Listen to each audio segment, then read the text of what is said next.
வணக்கம். முதல்வர் விஜய் அவர்கள் போட்ட கையெழுத்து, உதயநிதியின் கதை முடிந்தது. நண்பர்களே, இந்த வீடியோவிற்கு ஒரே ஒரு லைக் மற்றும் சப்ஸ்கிரைப் பண்ணிருங்க. அதிகாலையிலேயே உதயநிதியின் வீட்டு வாசலில் போலீஸ் குவிக்கப்பட்டு ஐபிஎஸ் அதிகாரி விஜயகுமார் அவர்கள் சட்டப்படிதான் நடப்பேன், உண்மையான ஆதாரங்கள் என்னிடம் இருக்கிறது, முதல்வர் விஜய் அவர்களது உத்தரவிற்கு இணங்க தரைக்குறைவாக பெண்களை பேசிய வழக்கில் தற்பொழுது 9 பிரிவுகளின் கீழ் வழக்கு பதிவு செய்யப்பட்டிருப்பதாகவும், ஒட்டுமொத்தமாக எம்எல்ஏ எம்பிக்களுக்கான சிறப்பு நீதிமன்றத்திலும் அனுமதியை பெற்று நாங்கள் வந்துள்ளோம் என்பதையும், அதிகாலையில் உதயநிதி அவர்களது வீட்டிற்கு புகுந்து உதயநிதியின் மனைவி கிருத்திகா உதயநிதியிடம், உதயநிதி அவர்களே வீட்டின் பாத்ரூமில் இருந்து வெளியே வர சொல்லுங்கள், 40 நிமிடங்கள் கைதுக்கு பயந்து வீட்டின் பாத்ரூமில் பதுங்கியிருப்பது முறையல்ல என்று விஜயகுமார் ஐபிஎஸ் அதிகாரி மிகவும் கடுமையான ஒரு நடவடிக்கை எடுத்துள்ளார். நிச்சயம் பாராட்டக்கூடியது. ஏனென்றால் திமுகவின் ஆட்சியில்தான் காவல்துறையினர் பம்பி போயிருந்தார்கள். ஆனால் முதல்வர் விஜய் அவர்களது ஆட்சியில் உண்மையின் பக்கமும் நேர்மையின் பக்கமும் நேற்று தஞ்சையில் விவசாயிகளது போராட்டத்திற்கு அனுமதி தாவேகாவின் அரசு வழங்கியது. ஆனால் காவேரி நீர் பற்றி விவகாரங்களை பேசாமல், முதல்வர் விஜய் அவர்களை பற்றி விமர்சனம் செய்யாமல், குடும்ப ரீதியான விமர்சனங்களை, காவேரி நீருக்கும் குடும்ப நீருக்கும் என்ன சம்பந்தம்?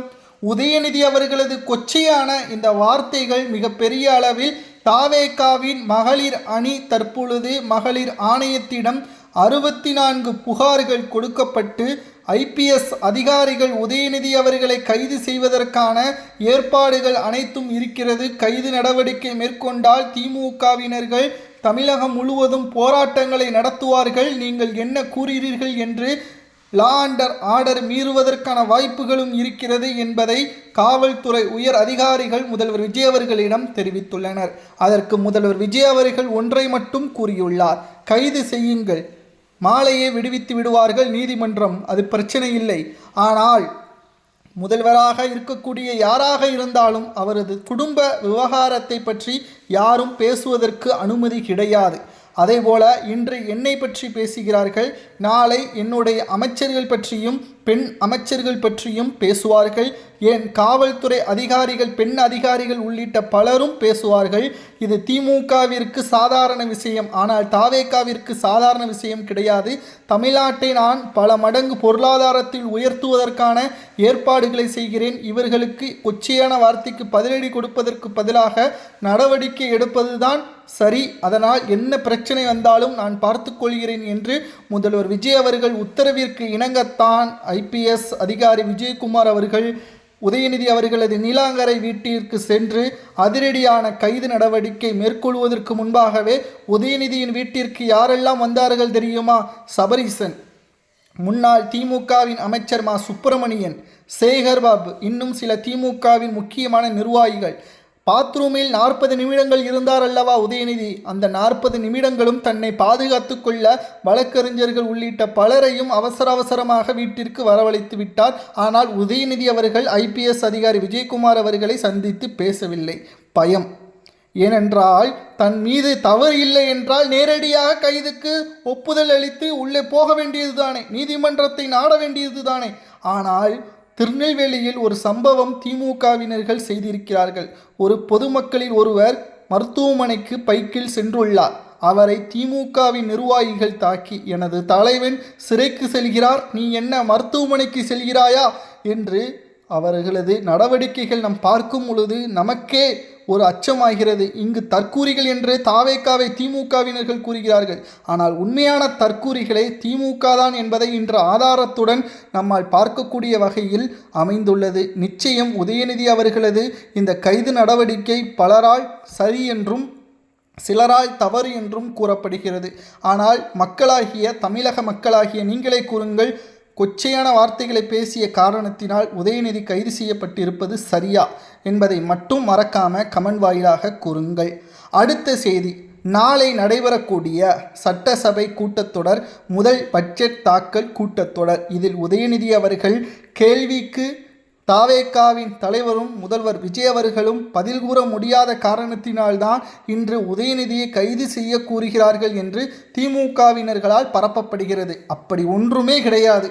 உதயநிதி அவர்கள் என்ன கேள்வி கேட்டாலும் ஆதாரங்களுடன் தாவேகாவின் அமைச்சர்கள் பதில் வைத்திருக்கிறார்கள். அது மட்டுமல்ல, தாவேகாவின் அமைச்சர்கள் திருப்பி கேள்வி கேட்டால் உதயநிதி அவர்கள் சில நிமிடங்களிலேயே சட்டசபையிலிருந்து தெரித்து ஓடிவிடுவார் என்பதையும் நாம் கடந்த சட்டசபை கூட்டத்தொடரிலும் பார்த்தோம். ஏனென்றால் உதயநிதி அவர்களுக்கு ஒருவர் எடுத்து கூறிய அந்த துண்டு பேப்பரை வைத்துதான் வாசிப்பார். அவரால் சுயமாக பதிலளிக்க முடியாது. அவர் துணை முதல்வராக இருந்தபொழுது அவர் தனது நண்பர் ரத்தீஸ் மற்றும் இன்னும் சில நண்பர்களை வைத்து காவல்துறைக்கும் செல்ல தலைமைச் செயலகத்தில் சில அதிகாரிகளையும் தனது கட்டுப்பாட்டில் வைத்து பல நிறுவனங்களிடம் டெண்டர்கள் தலையிட்டு அதில் சில கமிஷன் தொகைகளை பெற்று அந்த பணத்தை பட தயாரிப்பு நிறுவனங்களை நடத்தியதையும் தற்பொழுது தாவேகாவின் அமைச்சர்கள் கண்டுபிடித்துள்ளனர். இதையெல்லாம் சட்டசபை கூட்டத்தொடரில் பேசினால் என்ன நடக்கும்? சுமார் 1.5 கோடி தொண்டர்களும் தமிழ்நாட்டில் நாளை நேரலையில் ஒட்டுமொத்தமான கவனத்தையும் உதயநிதி பேசுவதைத்தான் பார்ப்பார்கள். ஏனென்றால் சரியான கேள்விக்கு சரியான பதிலை நாளை சட்டசபையில் உதயநிதி தெரிவிப்பாரா? தெரிவிக்கவே மாட்டார். சட்டசபைக்கு வெளியே செய்தியாளர்களை சந்திப்பார். அதிலும் அவரது டேப்லெட்டில் சில விஷயங்களை பார்த்து பேசுவாரை தவிர சட்டசபையில் நேருக்கு நேராக பார்ட்டி ஃபண்ட் என்று அன்றைக்கு கூறினீர்களே, அதை இப்பொழுது வெளியிடுங்கள். எந்த கட்சி மீது கூறினீர்கள், அதற்கான ஆவணங்கள் இருக்கிறதா என்பதை நேரடியாக எதிர்க்கட்சி தலைவராக இருக்கக்கூடிய உதயநிதி கேட்கட்டும். அவரால் கேட்க முடியாது. ஏனென்றால் உதயநிதி அவர்களது அரசியல் எதிர்காலம் இங்கு கேள்விக்குறியாக இருக்கிறது. உதயநிதியும் திமுகவின் தலைவரும் மு.க.ஸ்டாலின் அவர்கள் நினைத்தது என்ன தெரியுமா? எதிராக இருக்கக்கூடிய அதிமுகவில் மறைந்த முன்னாள் ஜெயலலிதா அவர்களுக்கு பிறகு எடப்பாடியின் மீது நம்பிக்கை இல்லை. ஆனால் தமிழகம் முழுவதும் திமுகவிற்குத்தான் ஆதரவு இருக்கிறது. நமக்கு எதிராக ஆப்போனன்ட் பார்ட்டி இல்லாத காரணத்தினால் தமிழ்நாட்டில் நிரந்தர முதல்வர்கள் கோபாலபுர குடும்பத்திலிருந்து வரக்கூடியவர்கள் தான் என்பதை ஆழமாக பதிந்துவிட்டது.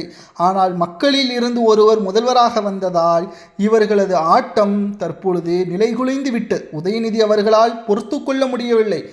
தேர்தல் முடிவுகள் வெளியான உடனே அவரது டிவியை உடைத்து விட்டார். அவரது தாயார் மு.க.ஸ்டாலின் அம்மையார் அவர்களிடம் கண்ணீர் விட்டு கதறி அழுதுள்ளார் என்ற செய்திகளை எல்லாம் சவுக்கு சங்கர் அவர்கள் ஆதாரத்துடன் வெளியிட்டார் என்பதையும் நம்மால் பார்க்க முடிகிறது.